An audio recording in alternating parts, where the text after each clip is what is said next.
here is the circuit for the clock and counterpart of CHUMP. As is visible, this LED flashes here as it oscillates. The speed of oscillation is controllable by this 1 million ohm variable resistor. This switch here is counting over here. This switch can switch between the manual mode and the non-manual mode. So every time I click here, it goes up and it counts manually.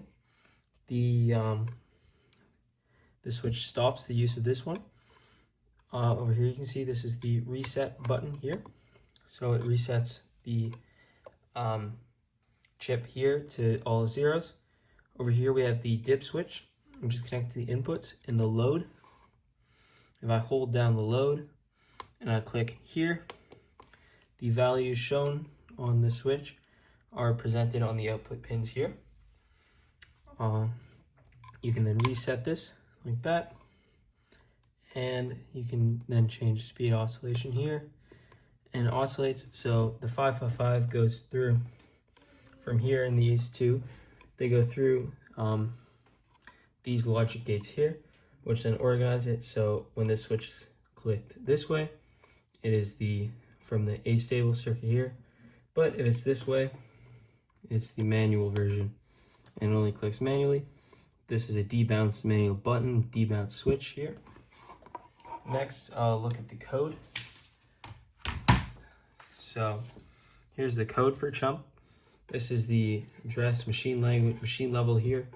So this is what function we're calling. You have the read function, which reads register 2. It then loads it, so it's ready to be done. Adds 2, and then stores back to 2. Read again, load it, ending -1. Then stores to 2, and it goes back to the top. Over here is the register level version. So address 2, accumulator goes to 2, accumulator +1. The accumulator goes to address 2, accumulator, and accumulator -1. Yes, over here is the high level, start A +2. All of that is pretty simple, goes to the top.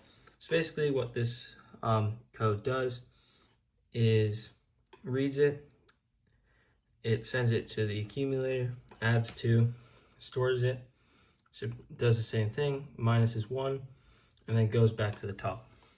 And that is the code and circuit for the CHUMP clock and counter. Thank you.